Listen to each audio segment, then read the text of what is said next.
Hey friends, welcome back to TK quick support. TK quick support में आपका बहुत बहुत स्वागत है।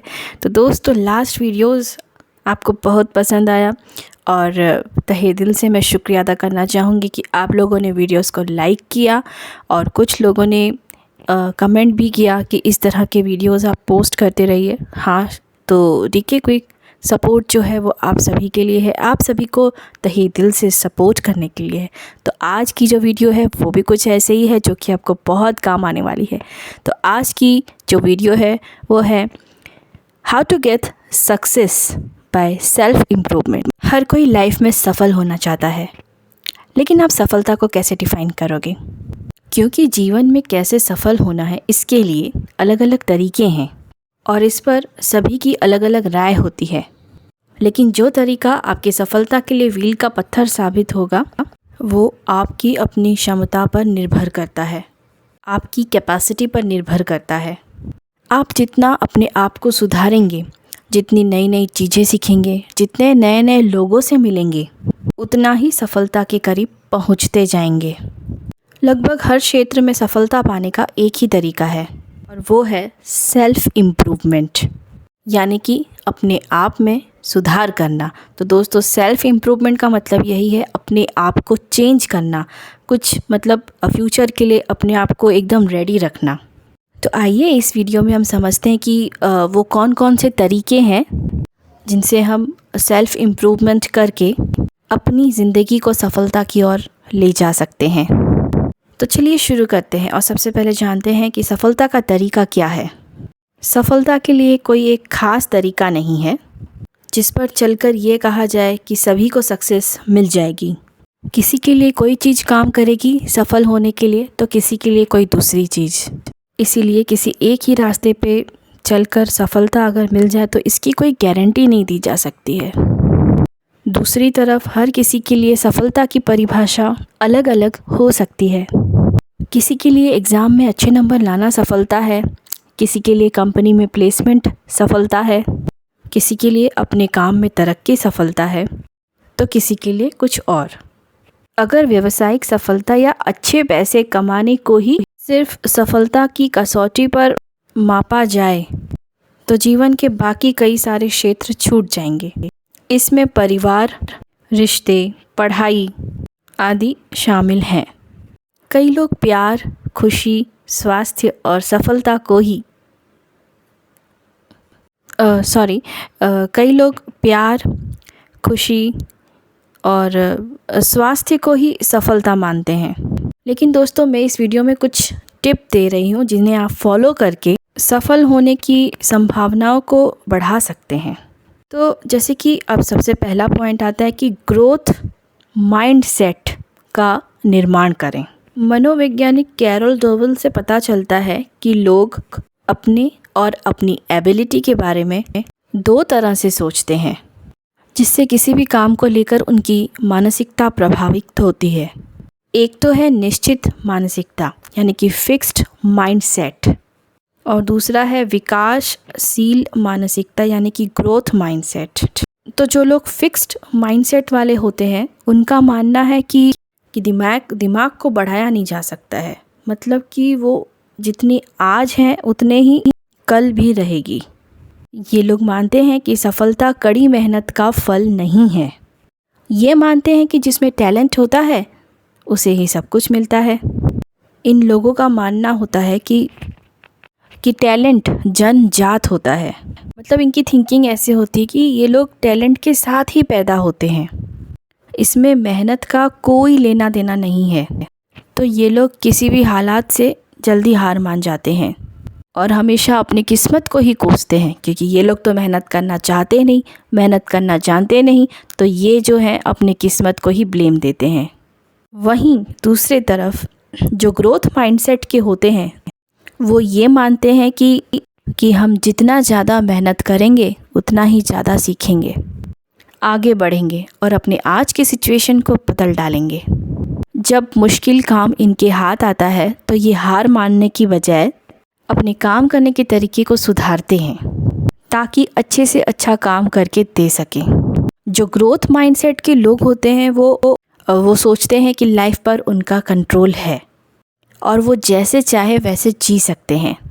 लेकिन फिक्स्ड माइंडसेट के लोगों को लगता है कि सब कुछ उनके कंट्रोल से बाहर है और जो जैसा चल रहा है उसे चलने दो। अब दोस्तों, हमें फिक्स्ड माइंडसेट और ग्रोथ माइंडसेट में अंतर तो पता चल गया है। तो चलिए अब ये जानते हैं कि हम कैसे अपने दिमाग को ग्रोथ माइंडसेट वाला बना सकते हैं। सबसे पहला है, अपने प्रयासों पर यकीन करें। जो लोग ग्रोथ माइंडसेट वाले होते हैं वो अपने मेहनत पर यकीन करते हैं, बजाय इसके कि सब कुछ किस्मत पर छोड़ दिया जाए। दूसरा है, नई चीज़ें सीखना। ऐसे लोग जब किसी मुश्किल में पड़ जाते हैं तो नई चीज़ें, न्यू डेवलपमेंट, नई चीज़ें, न्यू एक्सपेरिमेंट्स सीखते हैं ताकि अपनी समस्या को खुद सुलझा सके और अपनी ज़रूरतों को खुद से पूरा कर सके बिना किसी पर निर्भर हुए। तीसरा है, अपनी असफलताओं से सीखें। ग्रोथ माइंडसेट वाले लोग इस बात को कभी नहीं मानते कि उनके हाथ बस असफलता ही लगनी है। इसके बदले वो ये देखने की करते हैं कि इन असफलताओं से हम क्या सीख सकते हैं और इसे कैसे सुधार सकते हैं। अगला स्टेप आता है कि रोज़ कुछ ना कुछ पढ़ें और लिखें। किताबें ज्ञान का केंद्र हैं, हमें बहुत सारी नॉलेज देती हैं। जितना ज़्यादा आप पढ़ेंगे उतना ज़्यादा आपका दिमाग तेज़ होगा और उतनी ही जल्दी आप अपने लक्ष्य को प्राप्त कर सकेंगे। आप दुनिया के किसी भी सक्सेसफुल आदमी का इंटरव्यू ले लीजिए, वो यही कहेंगे कि हम रोज़ थोड़ा थोड़ा पढ़ते हैं और एक हफ्ते में ही सही, लेकिन एक किताब ख़त्म कर देते हैं। दोस्तों, जो लोग यूट्यूबर्स हैं मैं उन्हें वैसा एग्ज़ाम्पल देना चाहूँगी कि जो यूट्यूबर्स हैं, जो लोग न्यू हैं, मैं उन्हें वैसा एग्ज़ाम्पल देना चाहूँगी कि देखिए, यूट्यूब में अगर आप आए हो तो वो भी इस तरह से है। रोज़ नई चीज़ें सीखने को मिलती है, न्यू एक्सपेरिमेंट करने को मिलता है। जितना हम इस फील्ड में अंदर घुसेंगे उतना हमें नॉलेज होगा कि भाई सब्सक्राइबर्स कैसे बढ़ाएं, हम अपने व्यूज़ कैसे लेके आए, नए फॉर्मूले, नए तरीके सीखने को मिलते हैं। अगर इस फील्ड में हम आए हैं तो हमें इसमें टाइम देना पड़ेगा। धीरे धीरे किसी ना किसी बड़े यूट्यूबर्स के वीडियोज़ को फॉलो करना पड़ेगा, हमें पढ़ना पड़ेगा कि वो क्या तरीका यूज़ करते हैं सक्सेसफुल बनने के लिए। तो दोस्तों, हमारे शरीर की तरह हमारे दिमाग को भी एक्सरसाइज की ज़रूरत पड़ती है और ये एक्सरसाइज पढ़ाई से, न्यू एक्सपेरिमेंट से ही हो सकती है। आप जितना ज़्यादा पढ़ेंगे उतना ज़्यादा आपके दिमाग को नॉलेज मिलेगी। कुछ किताबें ऐसी हैं जो हर किसी को पढ़नी चाहिए, जैसे कि थिंक एंड ग्रो रिच, फिर एक है rich dad poor dad, 7 habits, the science of getting rich आदि कई सारी किताबें हैं। इसके अलावा रोज़ एक आर्टिकल भी पढ़ना चाहिए पर्सनल डेवलपमेंट से जुड़ा हुआ। जैसे शरीर की ताकत के लिए खाने की ज़रूरत होती है तो उसी तरह दिमाग की ताकत और उसे मोटिवेट रखने के लिए रोज़ पढ़ना और न्यू एक्सपेरिमेंट करना बहुत ज़रूरी है। इससे आप में अपने आप को सुधारने की ताकत आती है। इसी के साथ थर्ड पॉइंट है कि नए शौक़ रखें। इंसानी दिमाग और शरीर एक ही काम करते करते कई बार बोर हो जाते हैं, इसीलिए टाइम पर हमें नई चीज़ें तो सीखनी ही चाहिए और समय समय के साथ नए शौक़ भी रखने चाहिए। हॉबीज़ ऐसी चीज़ है जो लोग अपने खाली समय में करते हैं, लेकिन क्या आपने अपने हॉबीज़ को बदलने का सोचा है कभी? जब आप कुछ नया करने का सोचते हैं तो उसे पहले सीखना पड़ता है, जिसमें दिमागी कसरत होती है और आपका दिमाग और तेज़ बनता है। जैसे कि अगर आपको कोई गेम पसंद है तो अब आप कोई दूसरा गेम सीखना शुरू करें, नई भाषा सीखें, खाना बनाना, डांस या फिर कुछ भी नया सीखिए। इससे आपकी दिमागी कसरत तो होगी ही, साथ ही नई स्किल सीखने के लिए आपके लिए काफ़ी नए रास्ते खुल जाएंगे सफलता पाने के लिए। नंबर 4 पर आता है पब्लिक स्पीकिंग सीखिए। आधी से ज़्यादा लोगों का सबसे बड़ा डर है मृत्यु यानी कि मौत, और दूसरे नंबर पर सबसे बड़ा डर है पब्लिक स्पीकिंग यानी कि पब्लिक के सामने कुछ बोलना। जब तक आप पब्लिक स्पीकिंग नहीं सीखते आप में कॉन्फिडेंस नहीं आ सकता। पब्लिक स्पीकिंग हर उस आदमी के लिए ज़रूरत है जो अपने कॉन्फिडेंस के लेवल को बढ़ाना चाहता है और लाइफ में किसी भी फील्ड में सफल होना चाहता है।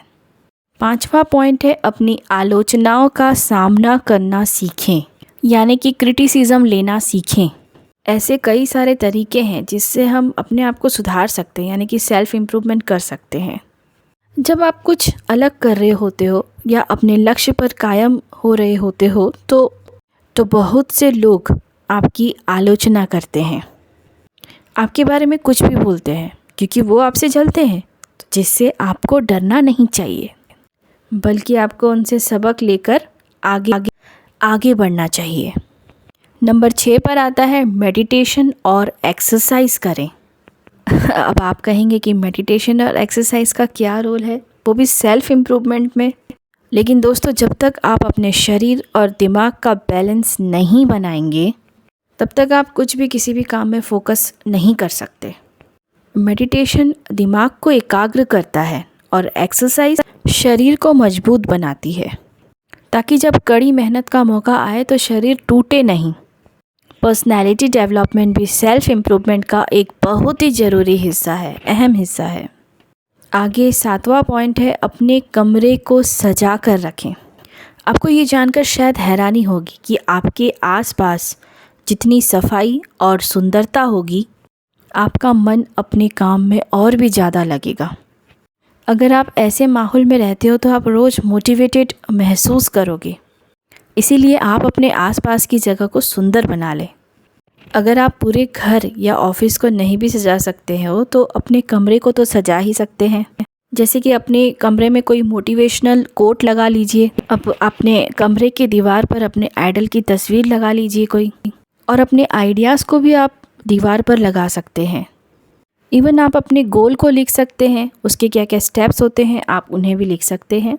इसी के साथ नंबर 8 पर आते हैं, और 8 नंबर जो है वो है लोगों से जुड़ें। मनुष्य एक सामाजिक प्राणी है और एक अकेला आदमी कुछ नहीं कर सकता। इंडिपेंडेंट होना तो बहुत अच्छी बात है, लेकिन किसी से मदद लेना भी गलत नहीं है। कई बार दूसरों की दी हुई राय या मदद आपके कई सारे बिगड़े काम बना सकती है या कुछ बिगड़ने से बचा सकती है। अब यहाँ पर लोगों से जुड़ने का ये मतलब नहीं है कि आपके फ़ोन के कॉन्टैक्ट्स में बहुत सारे नंबर हों। बोलने का मतलब ये है कि दूसरों के अनुभव से आप कुछ सीखें और ज़रूरत पड़ने पर कुछ लोग ऐसे हों जो आगे बढ़कर आपकी मदद कर सकें। लोगों से जुड़ना आपके पर्सनैलिटी डेवलपमेंट में बहुत मदद कर सकता है। इसके साथ साथ ही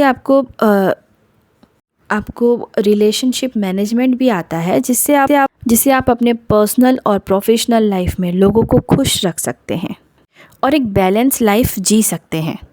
इनके अलावा और भी ऐसे छोटे छोटे कदम हैं जिनके मदद से आप सेल्फ इम्प्रूवमेंट यानी कि अपने आप में सुधार करके सक्सेस की ओर एक कदम और आगे आप बढ़ा सकते हैं। फिर चाहे वो सफलता किसी भी बड़े फील्ड से जुड़ी क्यों ना हो। तो ऐसे ही कुछ कदम हैं। तो पहला है सुबह जल्दी उठना, दूसरा है डायरी लिखना, जिससे आपको पता चल सके कि किन किन चीज़ों में काम करने से आपको सक्सेस मिलेगी। तीसरा है बुरी आदतें छोड़ना, चौथा है नकारात्मक लोगों से दूर रहना, पांचवा है समय समय पर छुट्टी लेना, और उसके बाद जो है और छठवा है सोशल मीडिया से दूर रहना, मीन्स सोशल मीडिया पर ज़्यादा समय बर्बाद करने से बचना। और आखिरी यानी कि 7वां पॉइंट है कभी हार न मानना और वो करें जिसमें आपका मन लगता हो। तो दोस्तों, उम्मीद है कि ये बहुत सारी बातें हैं आपके काम आने वाली हैं। और दोस्तों, खुद में सुधार करने के लिए, हर फील्ड में सक्सेस होने के लिए जिन जिन पॉइंटों की ज़रूरत है वो सभी आपको इस वीडियो में मिल गई होगी। मेरा काम था कि मैं इससे जुड़े हुए एक से एक पॉइंट आप तक बताऊं, और बताते बताते वीडियो इतना लंबा हो गया कि पता ही नहीं चला दोस्तों। तो चलिए दोस्तों, अगर आप चाहते हो कि अगर आपको ऐसा लगता है, थोड़ा सा भी फील करते हो कि मैं अपने वीडियो के लिए बहुत मेहनत करती हूँ, आप लोगों के लिए करती हूँ, तो एक लाइक मेरे लिए भी।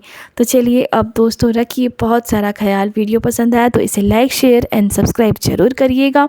और फिर हम मिलेंगे कुछ अच्छे से कंटेंट्स के साथ only on TK quick support पर। Till then, bye bye, take care.